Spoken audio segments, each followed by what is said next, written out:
Cuando mi hijo y mi nuera vieron a su bebé recién nacida en la incubadora del hospital, con esos cables conectados a su pequeño pecho, no sintieron amor, sintieron rechazo. Tiene un problema cardíaco, mamá.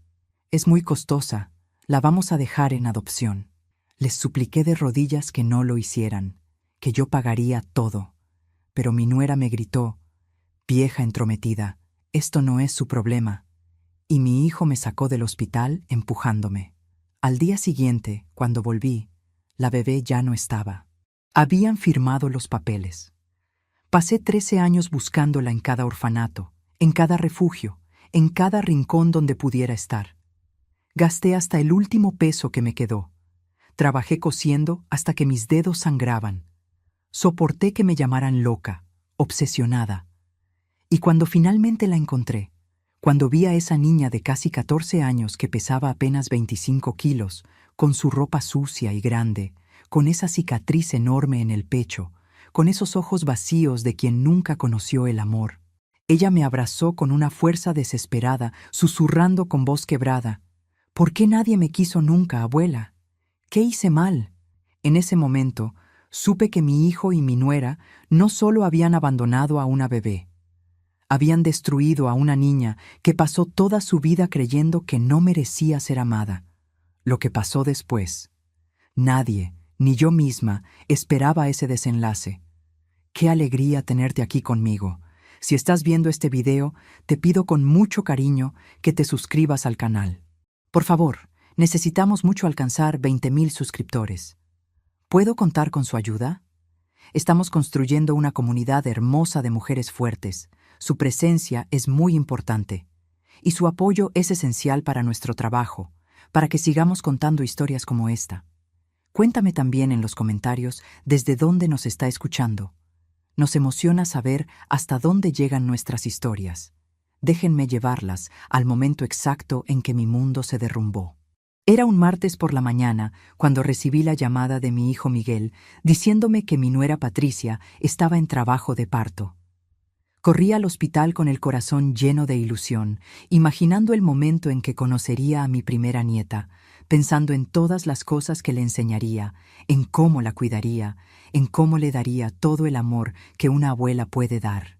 Llegué con las manos temblando de emoción, con esa alegría que solo una abuela primeriza puede sentir.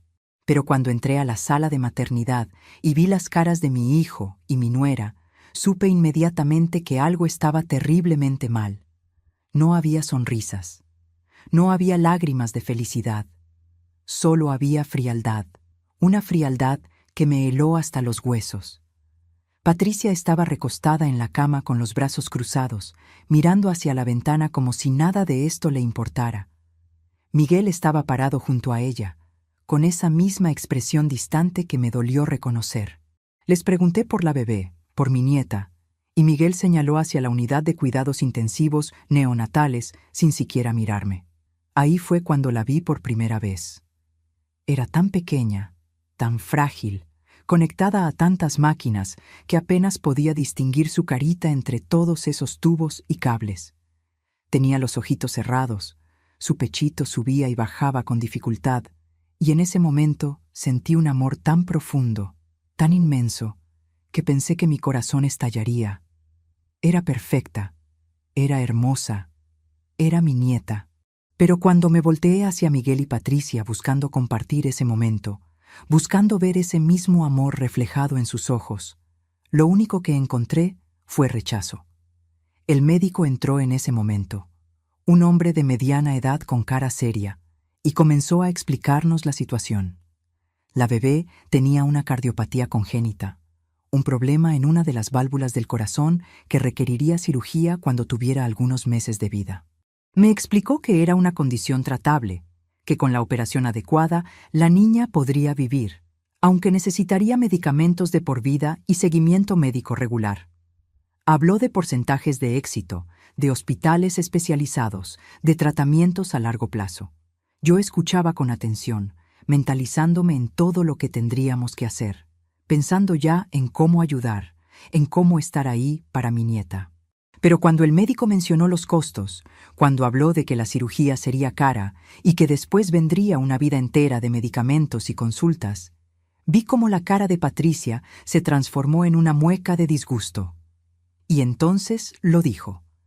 Con esa voz fría que nunca olvidaré, Patricia miró al médico y declaró sin ninguna emoción que ellos no podían hacerse cargo de una bebé enferma, que era demasiado costoso, que ellos tenían planes, una vida, que no podían arruinar todo por un bebé defectuoso.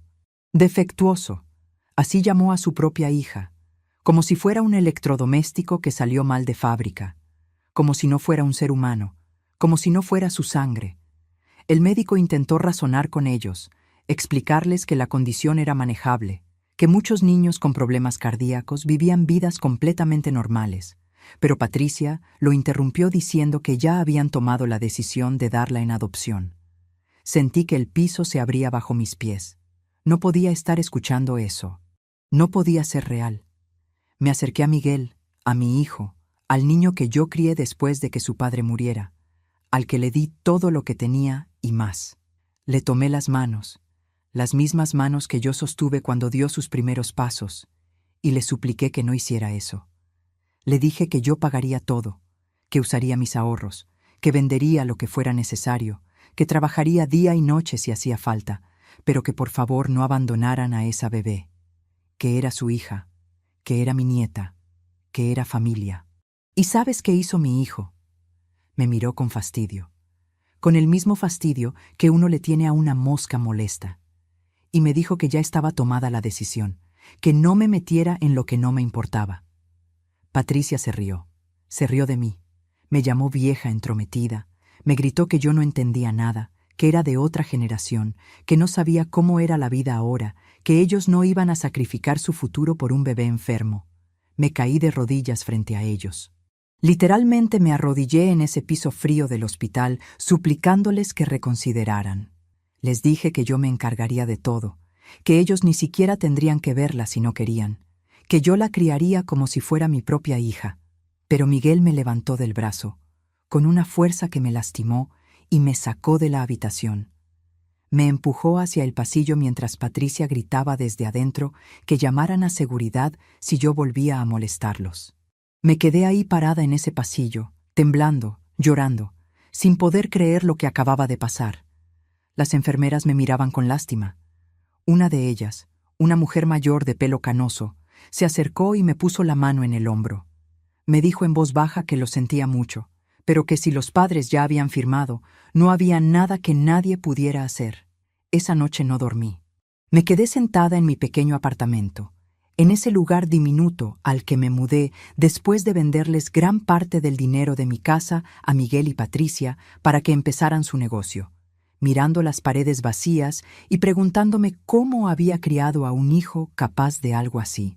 A la mañana siguiente volví al hospital corriendo, con la esperanza de que hubieran cambiado de opinión, con la esperanza de que todo hubiera sido una pesadilla. Pero cuando llegué a la unidad neonatal, la incubadora donde había estado mi nieta estaba vacía. Le pregunté a la enfermera qué había pasado, y ella bajó la mirada antes de responderme. Me dijo que los padres habían firmado los papeles de renuncia de custodia durante la noche, que la bebé ya había sido trasladada al sistema de adopción, que yo ya no podría verla. Sentí como si me hubieran arrancado el corazón del pecho. Me desplomé ahí mismo, en medio de ese pasillo de hospital, llorando como nunca había llorado en mi vida. Ni siquiera cuando enterré a mi esposo lloré así, porque esto era diferente. Esto era ver cómo mi propia sangre, mi propio hijo, abandonaba a su hija como si no valiera nada. Y lo peor de todo era saber que yo no había podido hacer nada para impedirlo.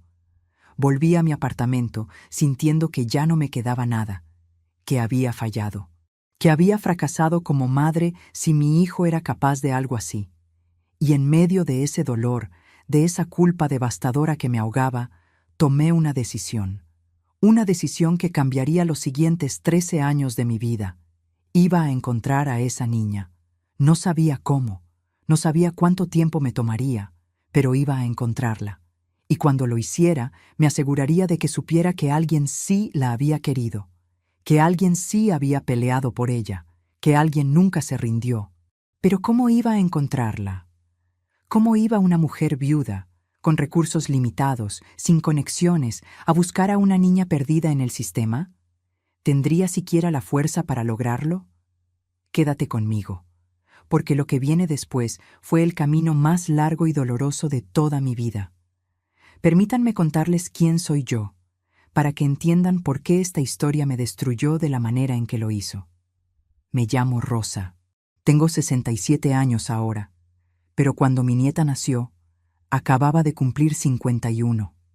Soy viuda desde hace 15 años, desde el día en que mi esposo Carlos sufrió un ataque cardíaco masivo mientras trabajaba en la construcción. Murió instantáneamente. No hubo tiempo ni para despedirnos. Nuestro hijo Miguel tenía 23 años en ese momento, acababa de terminar la universidad y yo me quedé sola. Fue devastador, pero seguí adelante. Trabajé como costurera y vendedora en un mercado local para mantenerme. Mi vida nunca fue fácil, pero siempre fue digna. Siempre trabajé honestamente, siempre mantuve la frente en alto, siempre creí que si uno daba amor y sacrificio, recibiría lo mismo de vuelta. Después de que Carlos murió, Miguel se volvió mi mundo entero. Era lo único que me quedaba de mi esposo. Lo había criado prácticamente sola porque Carlos trabajaba todo el día y muchas veces toda la noche para que no nos faltara nada. Yo fui quien lo ayudó con sus tareas, quien lo llevó a la escuela todos los días, quien se desveló cuando estaba enfermo, quien ahorró cada peso para que pudiera ir a la universidad. Unos años después de la muerte de Carlos, cuando Miguel tenía 25 años, conoció a Patricia. Ella venía de una familia de dinero, muy diferente a la nuestra, y desde el principio noté cómo me miraba con desprecio. Pero ignoré las señales. Ignoré cómo me interrumpía cuando hablaba, cómo hacía comentarios sobre mi ropa vieja, cómo le decía a Miguel que yo era de otra época y no entendía cómo funcionaba el mundo moderno. Cuando ellos decidieron casarse, Miguel tenía 27 años. Vinieron a pedirme ayuda. Necesitaban dinero para el negocio que querían abrir, una tienda de ropa. Yo tenía una casita pequeña que Carlos y yo compramos después de años de ahorros. Era lo único de valor que poseía. Valía aproximadamente 500,000 pesos. Les di 400,000 pesos de la venta, quedándome con solo 100,000 para mí. Les dije que ese dinero era para su futuro, para que empezaran su vida juntos.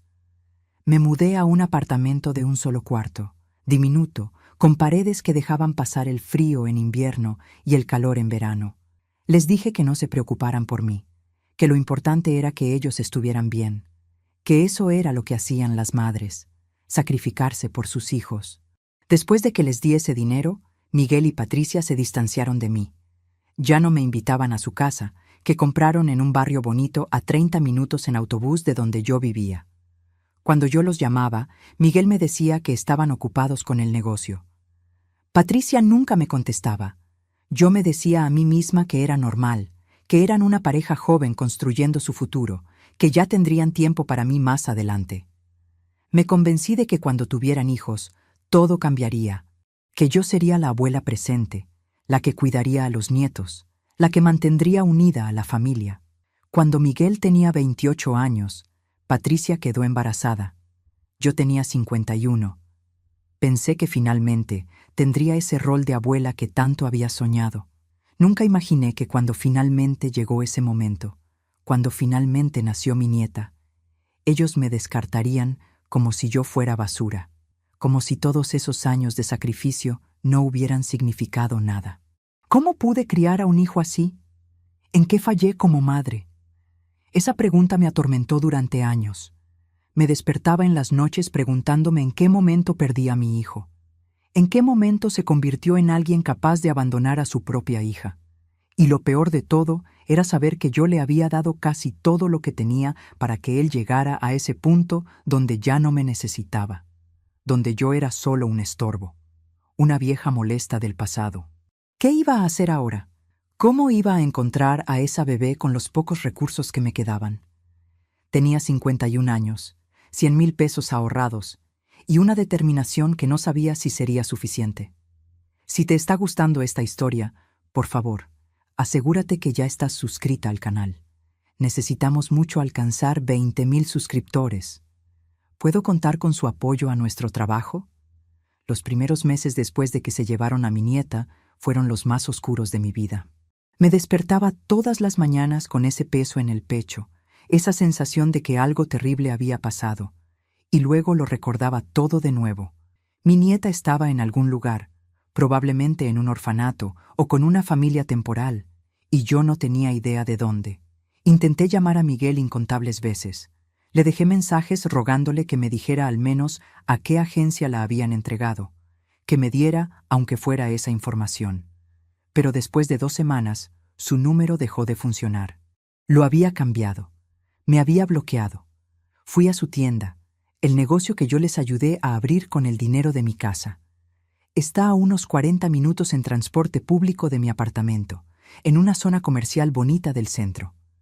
Cuando entré, Patricia me vio y le gritó a Miguel que llamara a la policía. Mi propio hijo me amenazó con una orden de restricción si volvía a acercarme a ellos. Me sacaron de ahí como si fuera una delincuente. Los clientes me miraban con curiosidad y lástima. Salí de ahí con la cabeza agachada, humillada, pero más determinada que nunca. Si ellos no me iban a ayudar, yo encontraría la manera sola. Empecé a ir a todos los orfanatos, refugios y casas de adopción que pude encontrar en la ciudad y sus alrededores. Al principio pensé que sería fácil, que solo tendría que dar el nombre de mi hijo y me darían información. Pero nadie me decía nada. Las leyes de privacidad protegían a los padres que renunciaban a la custodia. Los trabajadores sociales me miraban con pena y me decían que lo sentían, pero que no podían ayudarme. Algunos eran amables, otros me trataban como si estuviera loca, como si fuera una vieja delirante inventando historias. Gasté lo poco que tenía en transporte, yendo de un lugar a otro, preguntando, suplicando. Mi apartamento ya casi no tenía muebles porque vendí todo lo que pude vender. Mi única mesa, mi televisor viejo, las pocas joyas que me quedaban de mi matrimonio. Todo lo convertí en dinero para seguir buscando.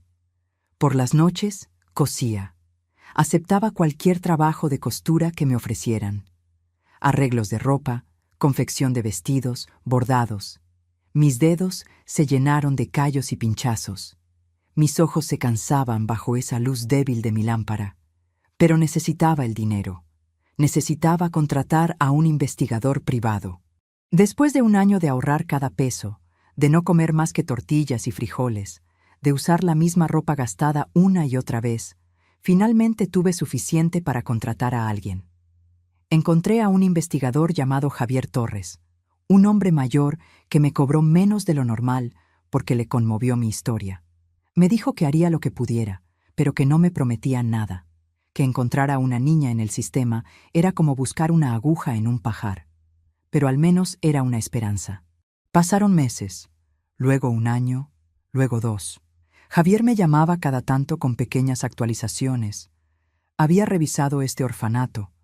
Había hablado con aquella trabajadora social, pero nada, ninguna pista concreta. Yo seguía trabajando, seguía ahorrando, seguía pagándole lo que podía.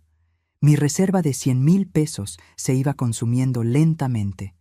Cada mes menos dinero, cada mes más desesperación. Los vecinos de mi edificio comenzaron a murmurar sobre mí. Me escuchaban llorar por las noches. Me veían salir temprano en la mañana con mis bolsas de costura. Me veían volver tarde, agotada, con los ojos rojos. Decían que estaba obsesionada, que necesitaba aceptar la realidad y seguir adelante. Una vez me encontré a Miguel y Patricia en la calle. Fue en el 3er año de búsqueda. Yo tenía 54 años para entonces. Estaba saliendo del mercado con mis compras cuando los vi caminando hacia mí, cargando bolsas de una tienda cara de ropa de bebé. Mi corazón se aceleró. Pensé que tal vez, solo tal vez, podríamos hablar, que tal vez verme les recordaría que yo seguía siendo su madre. Pero cuando Patricia me vio, literalmente gritó. Le dijo a Miguel que me alejara de ellos, que era una acosadora. Y Miguel, mi hijo, el niño que yo parí y crié, me miró con asco y me dijo que dejara de arruinarles la vida, que si volvía a buscarlos, conseguirían una orden judicial. Patricia me gritó, «Aléjese de nosotros, loca», tan fuerte que toda la gente en esa calle se volteó a mirar. Me quedé ahí parada, paralizada, mientras ellos se iban. Vi esas bolsas de bebé y me di cuenta de que estaban pensando en tener otro hijo. Y esta vez se asegurarían de que yo no estuviera cerca. Esa noche pensé en rendirme. Pensé que tal vez todos tenían razón, que yo estaba loca, que estaba desperdiciando lo poco que me quedaba de vida en una búsqueda imposible.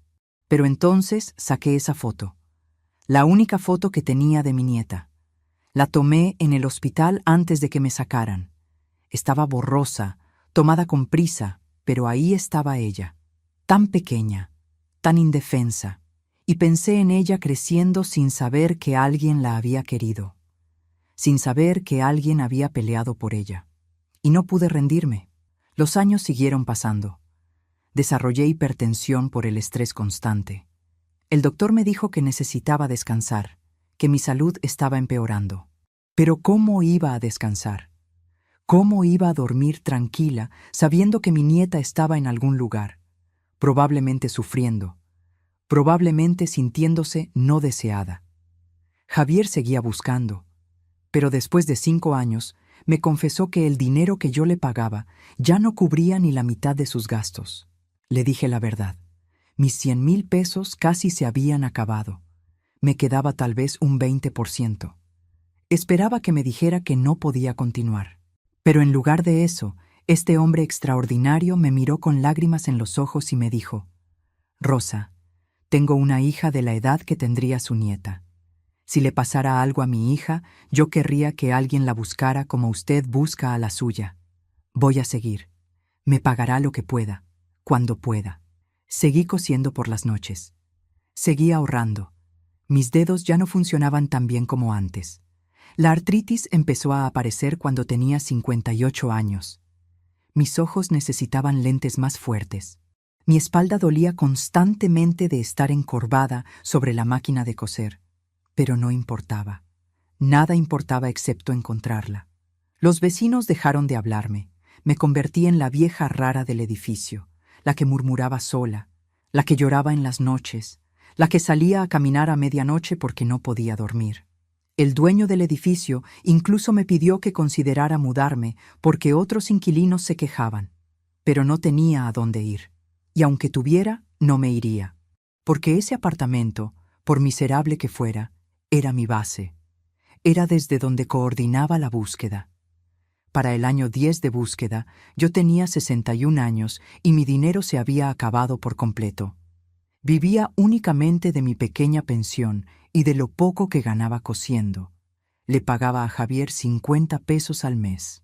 Era ridículo, era insultante, pero él nunca se quejó, nunca me hizo sentir mal.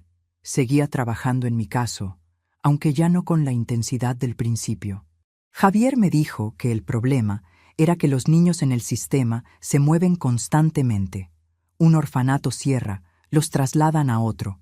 Una familia temporal los devuelve, van a un refugio diferente. Los registros son caóticos. Los trabajadores sociales cambian. Los archivos se pierden. Buscar a un niño específico después de tantos años era casi imposible. 13 años. 13 años de mi vida dedicados a buscar a una niña que tal vez nunca encontraría. 13 años de sacrificio, de dolor, de noches sin dormir, de comidas que no comí para ahorrar dinero, de ropa que no compré, de medicinas para la hipertensión que a veces no tomé porque el dinero tenía que ir a la búsqueda. Y entonces, en el año 13, cuando yo tenía 64 años, cuando ya casi había perdido toda esperanza, cuando mi cuerpo ya no aguantaba más y mi mente estaba al borde del colapso, Javier me llamó. Y lo que me dijo hizo que todo ese sufrimiento, todo ese dolor, pareciera pequeño comparado con lo que estaba por venir. ¿Qué crees que me dijo Javier? ¿Realmente la había encontrado después de tanto tiempo? ¿Y en qué condiciones estaría esa niña después de 13 años en el sistema? La voz de Javier sonaba diferente por teléfono. Había algo en su tono que hizo que mi corazón comenzara a latir descontroladamente. Me dijo que necesitaba verme en persona que tenía noticias sobre la niña. Llegué a su oficina corriendo, sin importarme que mis rodillas me dolieran con cada paso, sin importarme que el aire frío de esa mañana me cortara los pulmones. Cuando entré, Javier estaba sentado en su escritorio con una carpeta frente a él. Me miró con una expresión que no pude descifrar. Era una mezcla de alivio y preocupación. Se puso de pie y me pidió que me sentara. Me dijo que después de todos estos años, después de revisar cientos de archivos, de hablar con docenas de trabajadores sociales, finalmente la había encontrado. Mi nieta. Estaba viva, tenía casi 14 años y estaba en un orfanato en las afueras de la ciudad. Sentí que todo el aire salía de mis pulmones. 13 años. 13 años buscándola y ahí estaba, en un lugar a menos de 2 horas en autobús de donde yo vivía. Había estado en la periferia de la ciudad, en la zona rural cercana, todo este tiempo. Pero la expresión de Javier me detuvo antes de que pudiera celebrar. Me dijo que necesitaba prepararme para lo que iba a ver, que la niña no estaba bien. Me explicó lo que había descubierto. La bebé había sido adoptada a los 6 meses por una pareja que pensaba que después de la cirugía cardíaca estaría curada. Pero cuando la niña cumplió 1 año, le hicieron la operación y descubrieron que aunque había sido exitosa, ella necesitaría medicamentos diarios de por vida y chequeos médicos regulares cada 6 meses. La pareja se sintió engañada. No era lo que esperaban. A los 2 meses de la cirugía la devolvieron al sistema. Otra familia la adoptó cuando tenía 2 años. Esta familia sí sabía de su condición, pero subestimaron el costo de los medicamentos y el tiempo que requerían las citas médicas. 6 meses después, cuando la niña cumplió 2 años y medio, la devolvieron alegando que no podían cubrir las necesidades médicas. Desde los 3 años, la niña había estado en el sistema sin ningún otro intento de adopción. Pero no estuvo en un solo lugar. Fue trasladada entre 4 orfanatos diferentes a lo largo de los años. Primero en uno cerca del centro de la ciudad, luego a uno en la zona norte, después a uno en el sur cuando el anterior cerró por falta de fondos. Y finalmente, hace solo 2 años, llegó al orfanato actual en las afueras de la ciudad. Por eso había sido tan difícil encontrarla. Cada traslado significaba nuevos registros, nuevos trabajadores sociales, nueva documentación. Era como si hubiera desaparecido y reaparecido en diferentes lugares sin conexión entre ellos. Javier me dio la dirección y me ofreció acompañarme, pero le dije que necesitaba ir sola.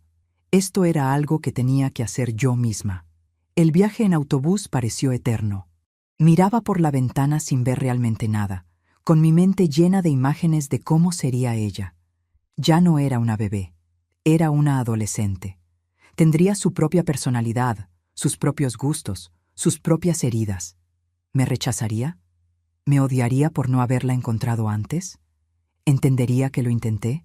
Cuando llegué al orfanato, me detuve frente a la puerta. Era un edificio viejo, con la pintura descascarada y ventanas sucias. Se escuchaban gritos de niños jugando en algún lugar adentro. Respiré profundo y toqué el timbre.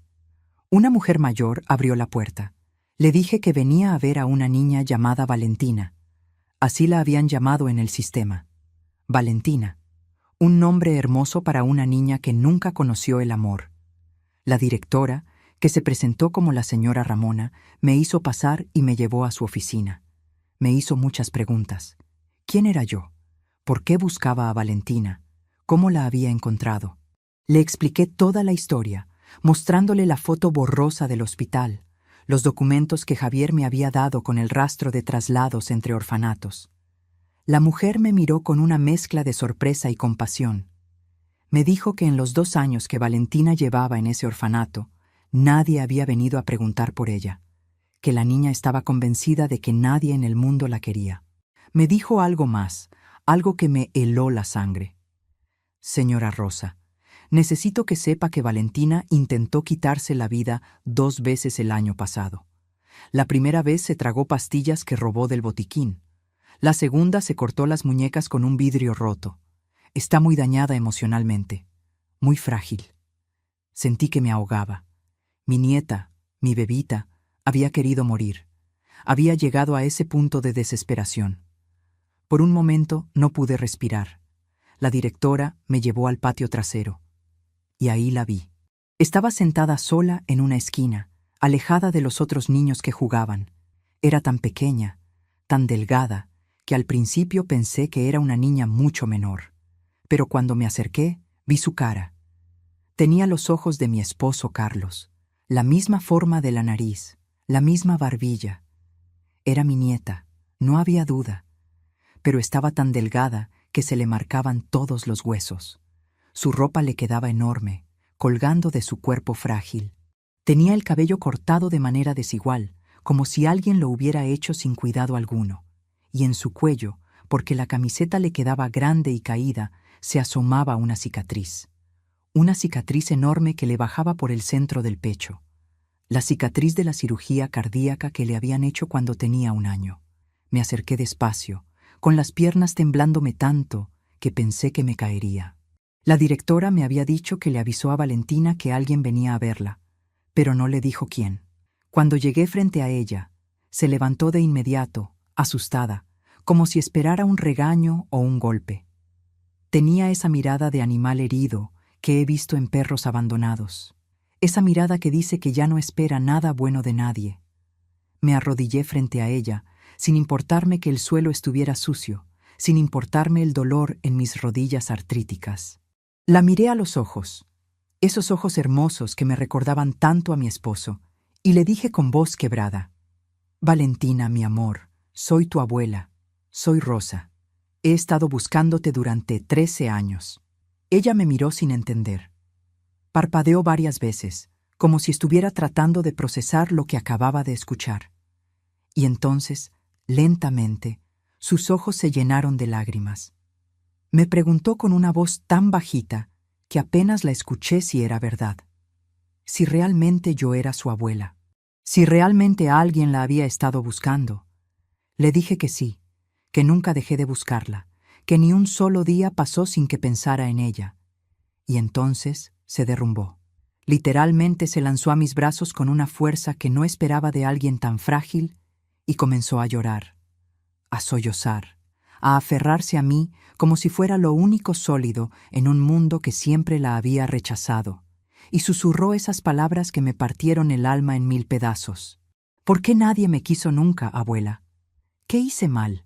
Esas palabras me destruyeron, me hicieron pedazos, porque en esa pregunta estaba contenido todo el sufrimiento de una niña que creció pensando que no merecía amor, que pensó que había algo fundamentalmente malo en ella que hacía que todos la rechazaran.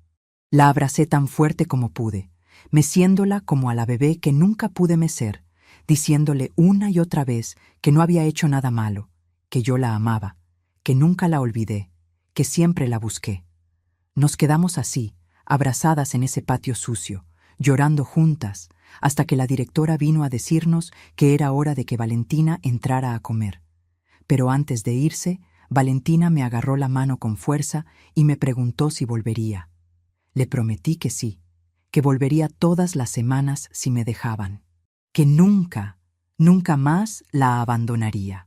Cuando regresé a la oficina de la directora, ella me contó más detalles. Me habló de cómo Valentina había pasado 10 años viendo cómo otros niños eran elegidos, llevados a casas con familias que los querían, mientras ella se quedaba. Una y otra vez se quedaba. Las otras niñas del orfanato la molestaban. La llamaban la enferma, la marcada, la que nadie quiere. Valentina dejó de hablar mucho. Se volvió retraída. Comía poco porque de todas formas la comida en los orfanatos era escasa y de mala calidad. Su condición cardíaca, aunque estable gracias a la cirugía, empeoraba sin el seguimiento médico adecuado. Solo la llevaban al doctor cuando era absolutamente necesario, cuando la ley lo exigía para los chequeos anuales mínimos. Sentí una rabia tan profunda que pensé que explotaría. ¿Cómo podía mi hijo haber hecho esto? ¿Cómo podía haber condenado a su propia hija a este infierno? Pero la rabia tendría que esperar. Ahora lo importante era sacar a Valentina de ahí. Ahora lo importante era darle el hogar que siempre debió tener. Le pregunté a la directora qué necesitaba hacer para adoptarla. Y ahí comenzó el segundo capítulo de esta pesadilla. ¿Alguna vez te han hecho sentir que no eres suficiente? ¿Que no importa cuánto ames, cuánto luches, simplemente no eres suficiente para el sistema? Eso fue lo que sentí en los meses que siguieron. Y créeme, lo peor aún estaba por venir. Iniciar el proceso de adopción fue como abrir la caja de Pandora. Pensé que encontrar a Valentina era la parte difícil, pero resultó ser solo el comienzo. El proceso completo tomaría 18 meses. 18 meses que se sentirían como una eternidad. La primera trabajadora social que me asignaron se llamaba Mónica Fuentes. Vino a mi apartamento para hacer la evaluación inicial 2 semanas después de mi primera visita al orfanato. Yo tenía 64 años en ese momento. Vi cómo su cara cambiaba mientras miraba alrededor. Mi apartamento de un solo cuarto. Mi colchón en el suelo porque vendí la cama hace años. Mi pequeña mesa de costura que también servía como comedor. Mi ropa colgada en cuerdas porque no tenía closet. Mi baño diminuto con azulejos rotos. Vi el juicio en sus ojos. Tomó notas en su carpeta, haciendo preguntas con ese tono profesional que no podía ocultar el desdén. «Señora Rosa, usted tiene 64 años», me dijo, como si yo no lo supiera. «¿Entiende que adoptar a una adolescente con problemas médicos a su edad es poco realista? Poco realista. Como si el amor tuviera una edad límite». Le expliqué que estaba sana para mi edad, que trabajaba, que tenía una pequeña pensión. Pero ella siguió con sus preguntas. «¿Y cuando usted fallezca? ¿Quién se hará cargo de Valentina? Ella apenas tiene 14 años. Usted podría morir cuando ella tenga 20. ¿Lo ha pensado?» Por supuesto que lo había pensado. Pensaba en eso todas las noches. Pero también pensaba en los casi 14 años que Valentina ya perdió sin tener a nadie. En cómo cada día que pasaba en ese orfanato era un día más de sufrimiento. Le dije todo esto a Mónica, pero vi en su cara que ya había tomado su decisión. Su reporte, que me enviaron 3 meses después, fue devastador.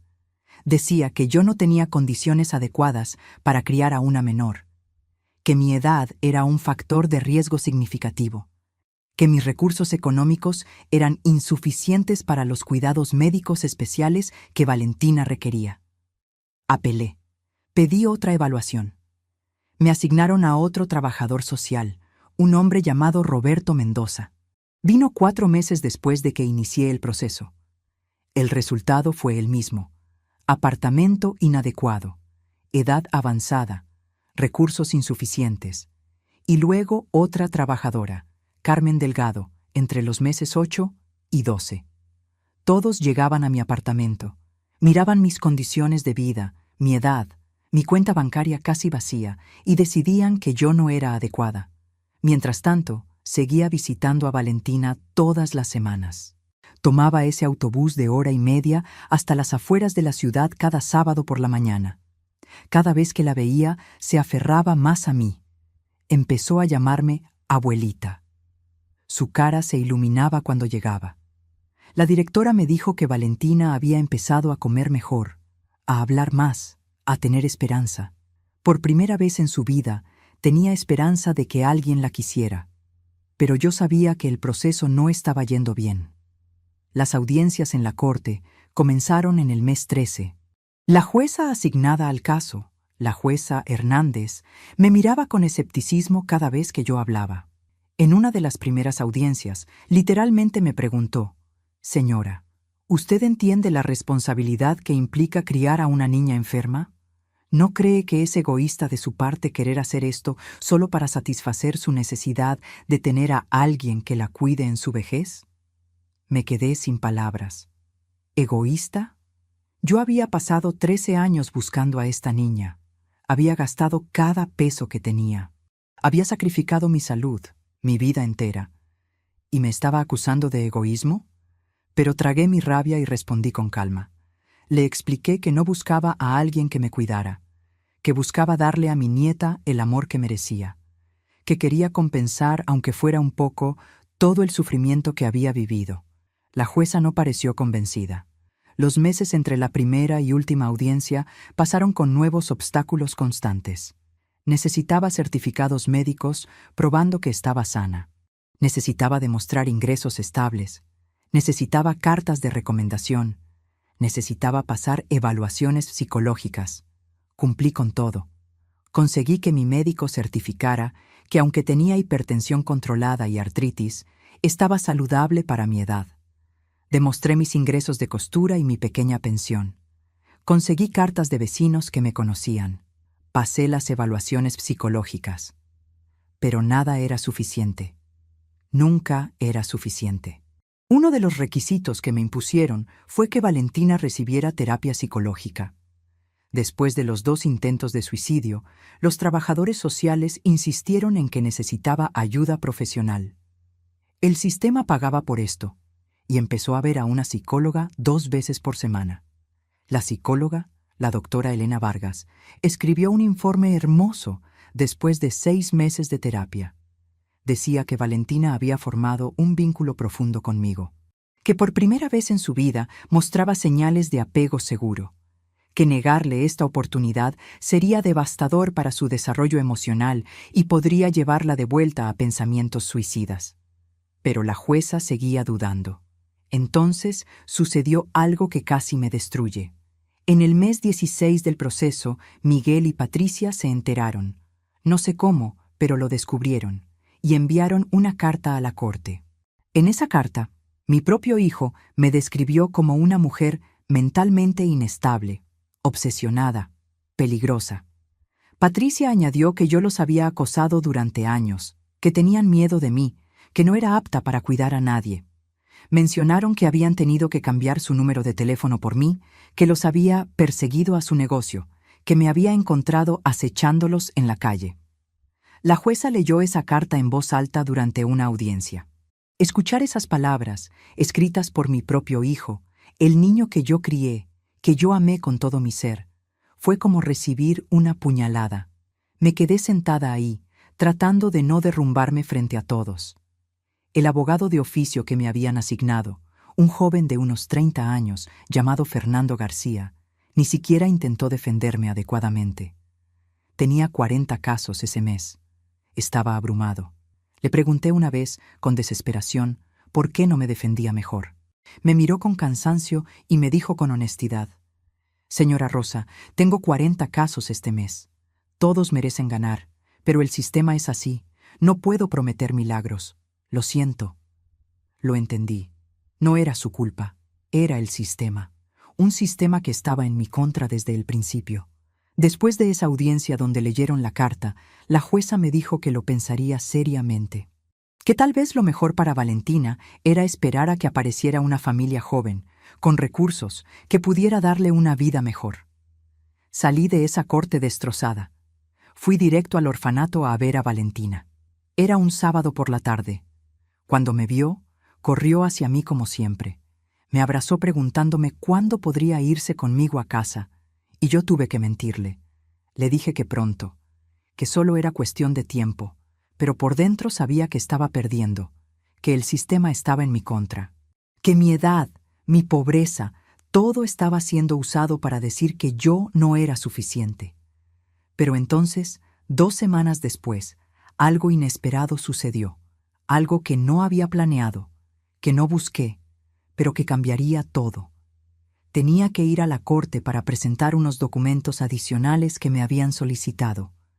Terminé temprano y decidí tomar un café en una cafetería cerca del edificio judicial antes de tomar el autobús de regreso a casa.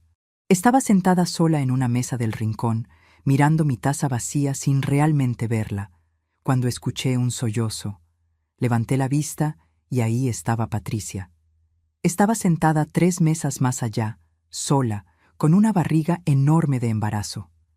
Tenía que estar de al menos 7 u 8 meses. Estaba llorando en silencio, con las manos sobre su vientre. Mi primer instinto fue irme, levantarme y salir antes de que me viera. Esta mujer me había llamado loca. Me había gritado en la calle. Había escrito esa carta horrible, pero algo me detuvo. Tal vez fue el agotamiento. Tal vez fue ver a otra mujer sufriendo, incluso si esa mujer era quien me había hecho tanto daño. No lo sé. Me levanté y caminé hacia su mesa. Cuando ella levantó la vista y me vio, su cara se puso blanca. Pensó que iba a gritarle, a reclamarle, pero yo solo le pregunté, con voz cansada, ¿estás bien? Patricia se quedó muda. Me miró con esos ojos rojos e hinchados.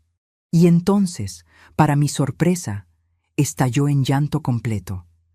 Entre sollozos, me dijo que estaba aterrorizada, que tenía pesadillas constantes de que este bebé naciera con algún problema de salud, que Miguel y ella habían estado discutiendo mucho, que él le había dicho que si este bebé nacía enfermo, no lo abandonarían, que habían sido monstruos la primera vez, pero que ella tenía tanto miedo de no poder amarlo si no era perfecto, que se odiaba a sí misma por pensar así.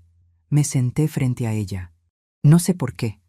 Después de todo lo que me había hecho, debí haberme ido. Pero me senté. Y le dije algo simple, algo que salió de lo más profundo de mi dolor. Valentina también tiene pesadillas, pero en las de ella, pregunta por qué su mamá no la quiso. Patricia se desmoronó completamente. Puso su cabeza sobre la mesa y lloró como una niña. La gente en la cafetería nos miraba, pero no me importó. Le dejé llorar. No la abracé. No la consolé. Solo me quedé ahí sentada, viendo cómo el peso de lo que habían hecho finalmente la aplastaba. Cuando finalmente se calmó un poco, levantó la vista y me dijo con voz quebrada: Rosa, no espero que me perdone. Lo que hicimos es imperdonable. Pero necesito que sepa que voy a intentar reparar algo del daño. No sé cómo todavía, pero lo voy a intentar. Me levanté de la mesa sin decir nada más. No podía prometerle perdón. No podía decirle que todo estaría bien, pero había plantado una semilla. No lo sabía en ese momento, pero esa conversación cambiaría todo. 3 meses después, cuando estaba programada la audiencia final, el bebé de Patricia ya había nacido. Había nacido perfectamente sano, un niño. Y algo en Patricia y en Miguel se había roto y reconfigurado en esos 3 meses desde el nacimiento. La audiencia final estaba programada para un viernes de mañana. Yo tenía 65 años para entonces. Había pasado 1 año y medio desde que inicié el proceso de adopción. 14 años y medio desde que nació Valentina. Mi nieta ya casi tenía 14 años completos. Llegué a la corte con 2 horas de anticipación. Me senté afuera de la sala, temblando, rezando, rogando que sucediera un milagro. Otras personas entraban y salían. Familias felices que acababan de completar adopciones. Abogados discutiendo casos. Trabajadores sociales con sus carpetas llenas de historias de niños necesitando hogares. Y yo ahí sentada, una mujer de 65 años, tratando de convencer a un sistema que claramente pensaba que yo no era suficiente. Cuando me llamaron a entrar, mis piernas apenas me sostenían. La sala estaba fría. La jueza Hernández ya estaba sentada en su lugar, revisando documentos. Fernando, mi abogado, estaba a mi lado, luciendo tan derrotado como yo me sentía. Los trabajadores sociales estaban en sus lugares. Todo estaba listo para que me dijeran que había fallado, que después de 13 años buscando, después de 1 año y medio de proceso legal, no era suficiente. La jueza comenzó a hablar. Estaba revisando el caso, mencionando todos los puntos en mi contra. Mi edad, mis recursos limitados, las preocupaciones sobre mi capacidad de cuidar a Valentina hasta la adultez, la carta de Miguel y Patricia sobre mi supuesta inestabilidad. Podía sentir las lágrimas formándose en mis ojos, pero me negaba a llorar. Me negaba a darles esa satisfacción. Y entonces, justo cuando pensé que todo estaba perdido, las puertas de la sala se abrieron, y lo que vi me dejó completamente paralizada. ¿Quién crees que entró por esa puerta? ¿Y por qué, después de años de rechazarme, después de esa carta horrible, estarían ahí? Las puertas se abrieron y ahí estaban, Miguel y Patricia, mi hijo, al que no había visto desde ese encuentro en la calle hace más de 10 años, y mi nuera, con quien tuve esa conversación en la cafetería 3 meses atrás. Estaban parados en la entrada de la sala de audiencias y mi primer pensamiento fue que habían venido a terminar de destruirme, que iban a testificar en mi contra, que iban a asegurarse de que perdiera a Valentina para siempre. Sentí que el corazón se me salía del pecho. Las manos me temblaban tanto que tuve que agarrarme de la mesa para no caerme. La jueza Hernández también se sorprendió. Les preguntó quiénes eran y qué hacían ahí. Miguel dio un paso adelante. Tenía la cara descompuesta, los ojos rojos, como si hubiera estado llorando. Tenía 41 años, pero se veía mayor, marcado por el peso de lo que habían hecho. Patricia estaba detrás de él, con la cabeza agachada, sin atreverse a mirarme. Miguel habló con voz quebrada. Yo soy Miguel Ramírez, su señoría. Soy el padre biológico de Valentina y el hijo de la señora Rosa Ramírez. La sala quedó en completo silencio. Hasta Fernando, mi abogado, dejó de respirar. La jueza le pidió que explicara por qué estaba ahí. Y entonces Miguel dijo algo que nunca, en mis años más locos de esperanza, imaginé que escucharía. Vengo a declarar a favor de mi madre, su señoría. Vengo a decir que ella merece adoptar a Valentina, que es la única persona en este mundo que realmente luchó por esa niña, y que Patricia y yo, nosotros fuimos los monstruos que la abandonamos. No podía creer lo que estaba escuchando. Tenía que ser un sueño. Una alucinación causada por el estrés y el insomnio. Pero Miguel siguió hablando. La jueza le dio permiso para testificar y él subió al estrado. Con voz temblorosa, mirándome directamente por primera vez en más de una década, comenzó a confesar.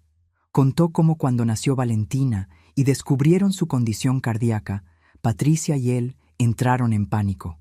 Acababan de abrir el negocio con el dinero que yo les di. Apenas tenían 2 años de casados. Estaban empezando a tener éxito. Tenían planes, sueños de expandirse, de ser ricos. Un bebé enfermo arruinaba todo eso.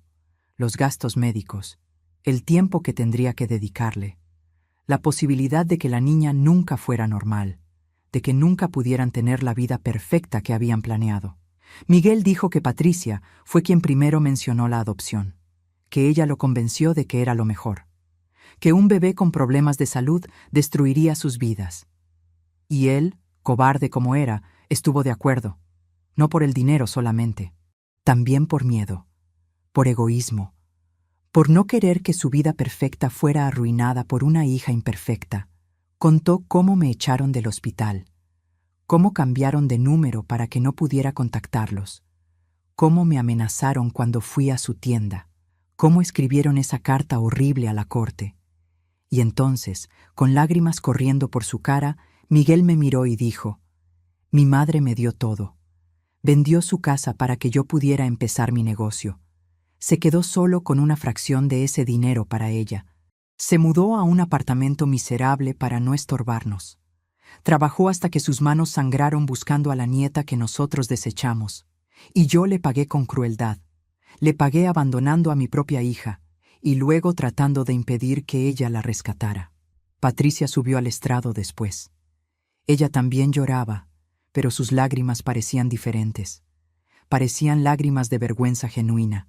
Confesó todo, cómo ella fue la que más presionó para dejar a Valentina, cómo ella me insultó en el hospital, cómo ella escribió la mayor parte de esa carta a la corte, cómo durante años se convenció a sí misma de que habían hecho lo correcto, y entonces dijo algo que me sorprendió incluso más. «Su señoría, hace 7 meses tuve otro hijo, un niño completamente sano, y cuando lo tuve en mis brazos por primera vez, pensé en Valentina. Pensé en cómo la rechacé solo porque no era perfecta. Pensé en sus primeros meses de vida, conectada a esas máquinas, necesitando amor, y en lugar de dárselo, la tiré como basura». Patricia hizo una pausa, sollozando. Luego continuó: «Hace 3 meses me encontré con la señora Rosa en una cafetería. Yo estaba aterrorizada de que este nuevo bebé naciera con problemas. Y ella me dijo algo que no puedo sacar de mi mente.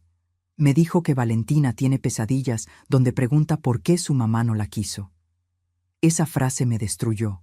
Me hizo ver lo que realmente hicimos.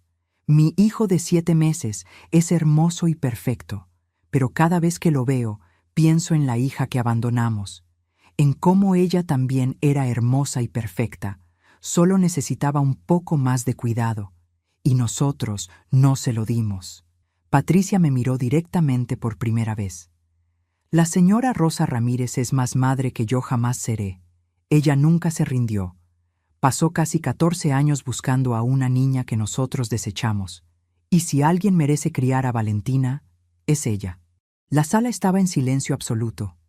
Hasta la jueza, que me había mirado con tanto escepticismo durante meses, tenía los ojos brillosos. Miguel pidió permiso para decir algo más. Su señoría, sé que mi madre tiene 65 años. Sé que no es rica. Sé que vive en un apartamento pequeño. Pero yo crecí en una casa llena de amor, con una madre que se sacrificó por mí cada día. Vi hogares de amigos que tenían más dinero, casas más grandes, pero no tenían lo que yo tenía. Mi madre sabe cómo convertir el lugar más humilde en un hogar lleno de calidez. Si ustedes le niegan esta adopción por su edad o sus recursos, estarán condenando a Valentina a seguir en un sistema que ya le ha hecho tanto daño. Mi madre le dará algo que ningún orfanato, ninguna familia perfecta sobre el papel puede darle: amor incondicional, del tipo de amor que la mantuvo buscando durante casi 14 años cuando todos le dijeron que era imposible. Cuando terminaron de hablar, la jueza nos pidió a todos un receso de 20 minutos. Salí de esa sala como zombi. No podía procesar lo que acababa de pasar. Miguel y Patricia me siguieron afuera. Nos quedamos parados en el pasillo, sin saber qué decirnos. Finalmente, Miguel habló. Me dijo que habían estado yendo a terapia desde antes de que naciera el bebé, que el embarazo había desenterrado todo el trauma y la culpa de lo que le hicieron a Valentina. Que cuando nació su hijo sano, el alivio que sintieron fue inmediatamente reemplazado por una culpa devastadora.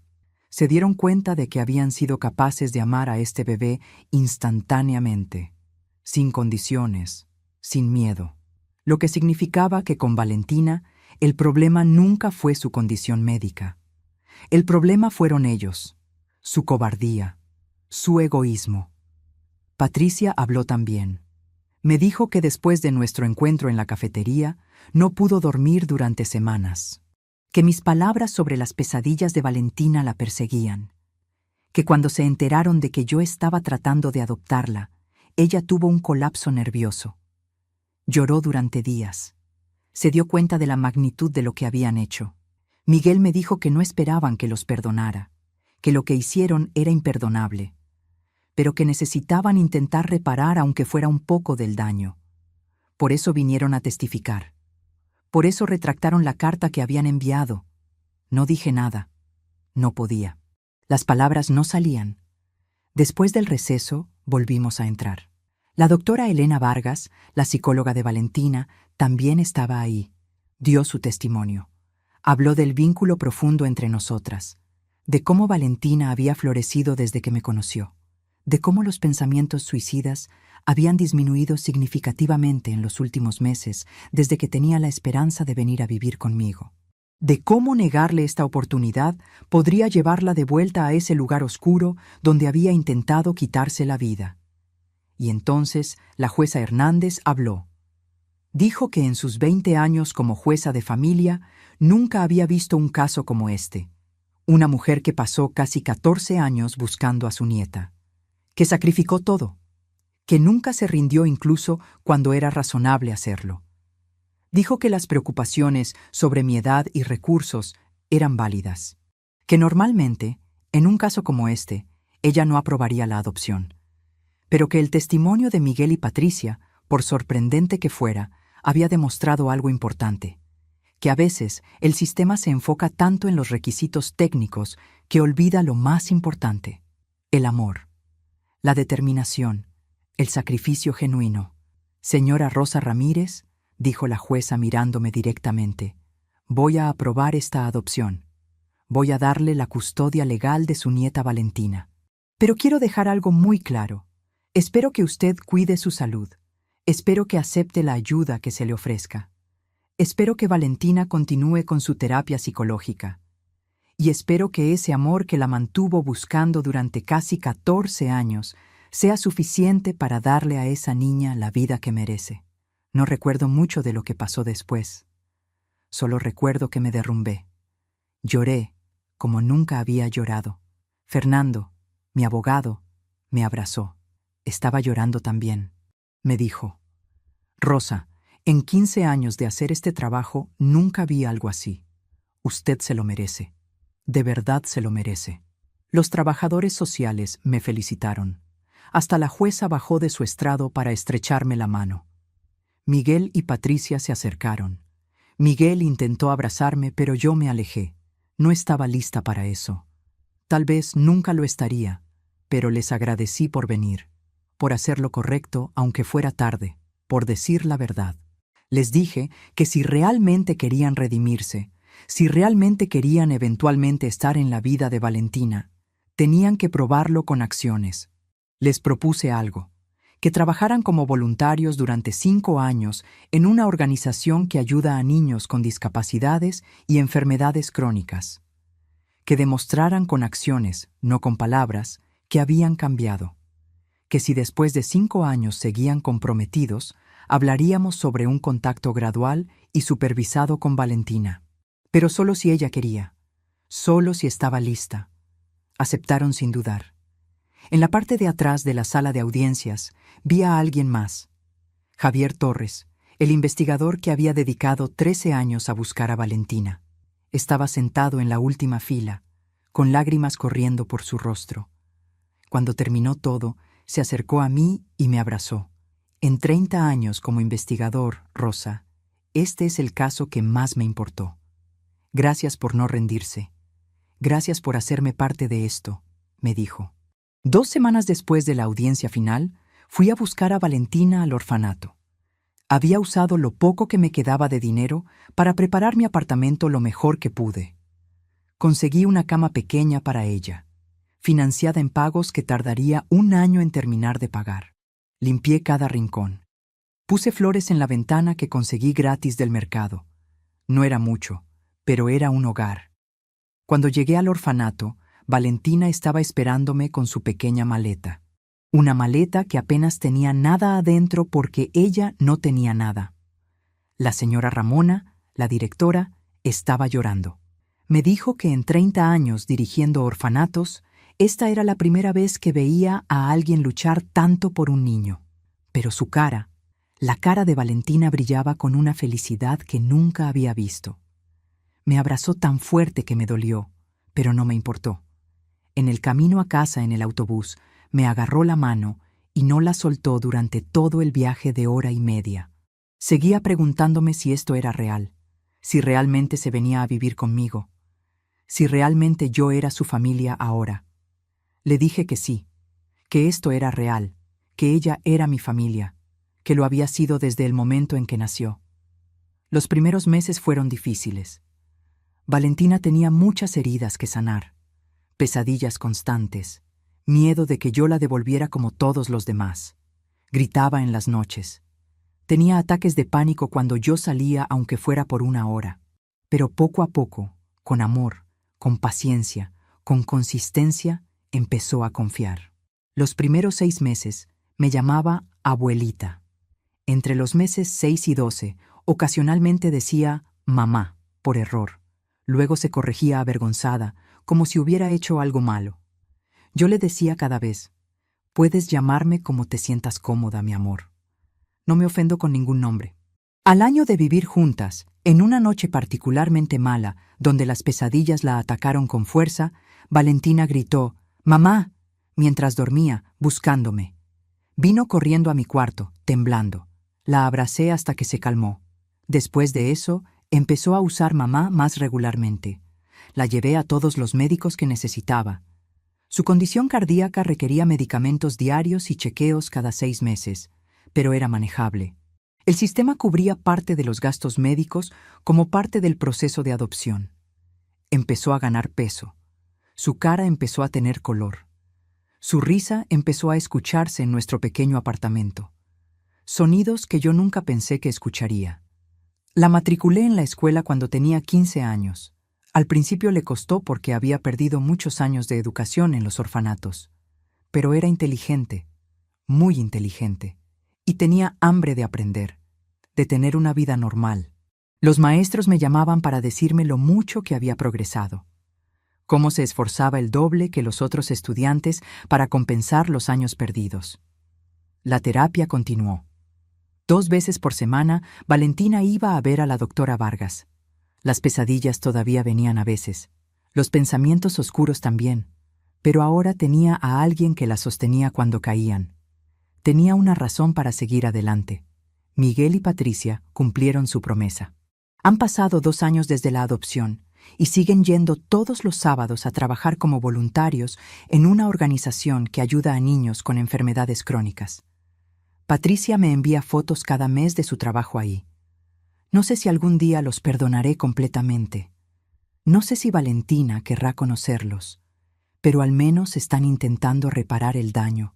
Javier viene a visitarnos cada mes. Trae dulces para Valentina y siempre tiene una historia que contarle. Valentina lo llama tío Javier. Le dice que cuando sea doctora le va a dedicar su título, porque sí, mi nieta quiere ser doctora. Quiere especializarse en cardiología pediátrica. Quiere ayudar a niños enfermos. Quiere asegurarse de que ningún niño sea rechazado por tener problemas de salud. Hoy, Valentina tiene 16 años. Pesa 50 kilos. Está en la escuela secundaria, recuperando el tiempo perdido. Tiene amigas. Sonríe. Ríe. Vive. Hace 2 semanas me dijo que nunca había sido tan feliz en toda su vida. Que no sabía que la felicidad podía sentirse así. A veces me pregunto qué hubiera pasado si me hubiera rendido, si hubiera escuchado a todos los que me decían que era imposible, si hubiera aceptado que a mi edad, con mis recursos, no tenía derecho a luchar por mi nieta. Y me aterroriza pensar que Valentina seguiría en ese orfanato, o peor, que ya no estaría aquí, porque sé que ella pensó en rendirse, en dejar de existir, porque el dolor de sentirse no deseada era demasiado, pero sobrevivió. Y ahora florece. Cada noche, antes de dormir, Valentina viene a mi cuarto y me da un beso en la frente. Me dice que me ama. Usa mamá naturalmente ahora, como si siempre hubiera sido así. Me dice que soy la mejor mamá del mundo. Y yo le digo que ella es mi milagro, que ella le dio sentido a todos esos años de sufrimiento. Tengo 67 años ahora. Mi salud no es perfecta. La hipertensión sigue ahí, controlada con medicamentos. La artritis en mis manos empeora cada año. Sé que no tengo tantos años por delante como una madre joven tendría, pero cada día que paso con Valentina es un regalo. Cada sonrisa suya vale más que todos los años que perdí. He aprendido que el amor no tiene edad, que nunca es demasiado tarde para hacer lo correcto, que una mujer de 67 años viviendo en un apartamento pequeño puede darle más a un niño que todas las familias perfectas del mundo que no tienen amor en sus corazones. Si estás escuchando esto y estás pasando por algo similar, si sientes que el sistema está en tu contra, si sientes que no eres suficiente, quiero que sepas algo. No te rindas. Sigue luchando. Porque al otro lado de esa lucha puede estar esperándote alguien que te necesita tanto como tú lo necesitas a él. Valentina y yo nos salvamos mutuamente. Ella me dio un propósito cuando pensé que mi vida ya no tenía sentido. Y yo le di el hogar que siempre mereció. Casi 14 años buscándola. Valió cada lágrima, cada noche sin dormir, cada centavo gastado, cada humillación.